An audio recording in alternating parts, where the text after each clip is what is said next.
Good morning વિદ્યાર્થી મિત્રો, કેમ છો બધા? મજામાં? ધોરણ 9 ની અંદર ગુજરાતી વિષય 9 ના ગુજરાતીનો મિત્રો આપણે 16મો પાઠ કન્ટિન્યુ ચાલુ કરી રહ્યા છીએ, જેનું નામ છે કુદરતી. 15 પાઠ પૂરા કર્યા પછી મિત્રો જે 16મો પાઠ આપણે ચાલુ કરવાના છે 9મા ધોરણમાં કુદરતી, એ પાઠ એક નાટક સ્વરૂપે પણ ભજી શકાય, કારણ કે ખૂબ ઇન્ટરેસ્ટિંગ પાઠ છે. પાઠની અંદર શું આવે છે, એના લેખક કોણ છે તેની વિશે માહિતી મેળવીએ. ચાલો. લાભ શંકર ઠાકર, જન્મ 14/1/1935, અવસાન 6/1/2016. લાભ શંકર જાદવજી ઠાકર પુનર્વસુનો જન્મ સુરેન્દ્રનગર જિલ્લાના સેડલા ગામે થયો હતો. તેમનો વ્યવસાય આયુર્વેદના વૈદ્ય તરીકેનો હતો. વહી જતી પાછળ રમ્ય ઘોષા, માણસની વાત, બૂમ કાગળમાં કોરા, મારા નામને દરવાજે, લઘરો, ટેવ, રમત વગેરે તેમના મહત્વના કાવ્ય સંગ્રહો છે. એક ઉંદર અને જદુનાથ, પીળો ગુલાબ અને હું તેમના મહત્વના નાટકો છે. મરી જવાની મજા, બાથટબમાં માછલી તેમના મહત્વના એકાંકી સંગ્રહો છે. મારી બા અને બાપા વિશે મહત્વના નોંધપાત્ર ચરિત્રો છે. અકસ્માત, કોણ, ચમક ચાલીસા, લીલા સાગર, કુહુ કુહુ બોલે કોલલિયા તેમની પ્રયોગશીલ નવલકથાઓ છે. નિબંધ, બાળ સાહિત્ય અને આયુર્વેદના લેખનમાં પણ તેમનો પ્રદાન છે. તેમણે રણજીતરામ સુવર્ણચંદ્રક એનાયત થયો હતો. લાભશંકર ઠાકરની વાત છે મિત્રો. હવે આ તો લેખકનો પરિચય થયો. હવે પાઠની અંદર શું આવે છે એનો પરિચય મેળવી લઈએ. કુદરતી એકાંકી લાભશંકર ઠાકરના મરી જવાની મજા એકાંકી સંગ્રહમાંથી લેવામાં આવેલું છે. એકાંકીનું મુખ્ય પાત્ર બાબુ અચાનક મૃત્યુ પામે છે ને સાંજે પાછો જીવતો થઈ જાય છે. ત્યારે આસપાસના સગા સંબંધીઓને એના એક દિવસના સ્વર્ગ ગમનના અનુભવ કહે છે. સવારે પેશાબ કરવા જતા અચાનક જ એનાથી એક કીડી બચાવવાનો પુણ્ય થઈ જાય છે. એથી બાબુ એક દિવસ સ્વર્ગમાં પસાર કરી હજી આયુષ્ય બાકી હોવાથી પૃથ્વી પર પાછો આવે છે. આવીને બધાને સ્વર્ગમાં રહેતા દેવલા અને ઇન્દ્રરાજની વાતો કરે છે. એકાંકીમાં લેખકે કુદરતી રીતે એટલે કે સહજ રીતે થતા કામનો મહિમા વર્ણવ્યો છે. એ જ પુણ્ય કાર્ય છે એ સૂચવ્યું છે નાટકમાં ધ્વનિ હળવાશથી મરમાણી રીતે નાટ્યાત્મક રીતે લેખકે પ્રગટ કરેલું છે. સમજાય મિત્રો?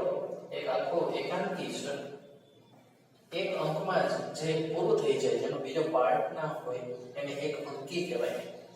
નહીતર અંક 1, અંક 2 એવી રીતે આવે ને, એવું નથી. આમાં એક અંકી છે. તો પાત્રો છે એની અંદર પેલું હરિલાલ, ચંદુ, કૃપાશંકર, કાશી અને બાબુ. ઠાઠડી પાસે બાબુના શરીરને ગોઠવતા ગોઠવતા હરિલાલ છડી મારે છે.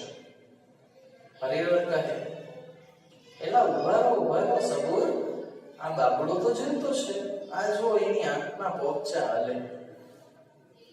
ચંદુ કહે, હરી કાકા, આ એના હોઠ પણ પકડે છે, જુઓ મોટેથી. એલા બાબુ જીવે છે, રોવાનું બંધ કરો. બહારથી સંભળાતો બૈરાનો રોકકડનો અવાજ બંધ થાય છે. વિખરાયેલા વાળ અને સુજેલી આંખોવાળા બાબુના પિતા કૃપાશંકર આવે છે. કૃપાશંકર કહે, મારો બાબુ જીવે છે? હે ભગવાન. હરિલાલ કહે, બાબુની નાડી જુએ છે, આ જુઓ એની નાડીના ધબકારે હાલે છે. બાજુમાં પડેલી નાડા છડીનો કપડો બાબુના નાક પાસે રાખે છે, આ એના શ્વાસ હાલે. શ્વાસની નાડાછડીનો છેડો આગો પાછો થાય છે. કૃપાશંકર બાબુના માથા પર હાથ મૂકી કહે, બાબુ બેટા, આ બધું શું થઈ ગયું? ચંદુ કહે, હવે રોવાનું બંધ કરો ફોન, બધા શાંતિ રાખો, એનો જીવમાં જીવ આવી રહ્યો છે, કકડાટ કરશો તો એ મૂંઝાઈ જશે. હરિહર કહે, હા મોટા ભાઈ, રોવાનું બંધ કરો, અને ચંદુ જરા પંખો લાવતો. ચંદુ ઉભો જ થઈ બારણા પાસે જઈ, અરે કાશીભાઈ ક્યાં ગયા? આપણો બાબુ તો જોઈએ છે, પંખો લાવો ઝટ. ક્યાં ગયા? કાશી પ્રવેશે છે, કાળા કપડા પહેર્યા છે. કાશી કહે, શું કીધું? ચંદુ, બાબુ જીવે છે? મારો દીકરો, મારો 7 ફૂટનો બાબડો. ચંદુ કહે, હવે રાડું નાખવામાં ભાઈ, કહું છું પંખો ઝટ લાવો. જરા હવા નાખે તો એના જીવને શાંતિ મળે. કાશી પંખો શોધીને પાસે જઈને બાબુને હવા નાખે છે અને અરગના આંસુ લૂછે છે. હરિલાલ પંખો લઈને, તમે હવે આગા બેહો અને ચંદુ મોટા ભાઈ આને હવે અહીંથી ઉપાડી ખાટલામાં સુવાડો. હાલો, ઠાઠડી પરથી ઉચકી બાબુને ખાટલામાં સુવડાવે છે. હરિલાલ પંખો નાખે છે, ઠાઠડી વગેરે વસ્તુઓ બતાવીને. એટલે આ બધો ડમાચીઓ બહાર કાઢો. ઘરમાં બધા 1 નંબરના મોરક ભેગા થયા છે. માણસ મરેલો છે કે જીવતો એનું પણ કઈ ભાન નથી. ચંદુ તથા બીજા ઠાઠડી નાળિયેર વગેરે ત્યાંથી ખસેડે છે. કૃપાશંકર કહે, લાવ નાખો હરિભાઈ, તું થાકી જઈશ. પંખાને લેવા હાથ લંબાવે છે. હરિહર કહે, તમે બેઠો હવે છાના માના, તમારા માટે કઈ અંકલ છે? એ તો સારું થયું કે મારું ધ્યાન ગયું, નહીં તો તમે બધા ભેગા થયા અને ફૂકી જ મારે જ ને. કૃપાશંકર કહે, અરે પણ પરસોત્તમ ડાક્ટરે તપાસ કરી કીધું કે કાકા ગંગાજળ લાવો. ડાક્ટરે જાતે જ બાબુના મોઢામાં ચમચી ભરી રેડ્યું તો પૂછ તારી ભાભીને. હરિલાલ કહે, હવે એ પસાર ડાક્ટરની વાત જવા દો ને ભાઈ. 3 સાલ પહેલો ચમન ચક્કી માંદો પડેલો, એ બિચારો નવેરીમાં ઉતરવા બેઠેલો. આ ડાક્ટરે આવતો લેતા જ ઓસરીમાં ચમનનો ડોહો ઉતરેલો, તે એને ઇન્જેક્શન ફટકારી દીધું. ડોહો તો કઈ રાડિયો નાખે, રાડિયો. બધા જરા હસીને બાબુ આંખ ખોલે છે. ચંદુ, અરે બાબુએ આંખ ખોલી. બાબુ. કૃપાશંકરે, બાબુ દીકરા કેમ છે તને? કાશી કહે, પાણી આપો ભાઈ. હરિલાલ કહે, અરે શાંતિ નાખો. બાબુ ચળકવળા આંખો ફેરવે છે, પછી બેઠો થવાનો યત્ન કરે છે. ઉભો રહે, તને બેઠો કરો. બધા બાબુને બેઠો કરે. કાશી પાછળ તકિયો મૂકી આપે છે. હરિલાલ કહે, કેમ છે બાબુ તને? બાબુ કહે, હરિકાકા.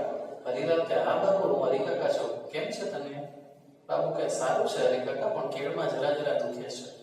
આ જમીન પર પટકાણો, એની પછડાટ વાગી છે. કૃપાશંકર કહે, જમીન પર પટકાણો? કાશી કહે, બહુ વાગ્યું ને ભાઈ, હળદર મીઠું ગરમ લઈને લગાડી દઉં. બાબુ કહે, ના બા, એની કઈ જરૂર નથી, મટી જશે. હરિલાલ કહે, અરે તો પટકાણો ક્યાંથી? તું તો અહીં હતો જ. અમે તો તને. કૃપાશંકર કહે, તને જરા જોગ આવી ગયો તો. અરે કહું છું જરા ગરમ મસાલો નાખી બાબુ માટે ચા બનાવી લાવો. બાબુ કહે, હા બા, ચા બનાવી આપ. ટાઢા ગોળ વાદળાને કારણે જરા શરદી થઈ ગઈ છે, માથું પકડાયું છે. કાશી જાય છે. ચંદુ કહે, વાદળા? શીના વાદળા બાબુભાઈ? તો શીની વાતો કરે છે? અહીંયા સુધી આપણે રાખીએ છીએ મિત્રો. પાના નંબર 102 અને 103, પેજ નંબર 102 અને 103, 102 અને 103. રફબુકની અંદર વ્યવસ્થિત અક્ષરે એકવાર લખવાના છે. ઓકે, એકવાર વ્યવસ્થિત રફબુકમાં લખી નાખવાના છે. તો ચાલો મિત્રો, મળશું હવે આવતા નેક્સ્ટ વિડીયોમાં. ત્યાર સુધી બધા જ મિત્રો ઘરે રહો, સુરક્ષિત રહો. Thank you.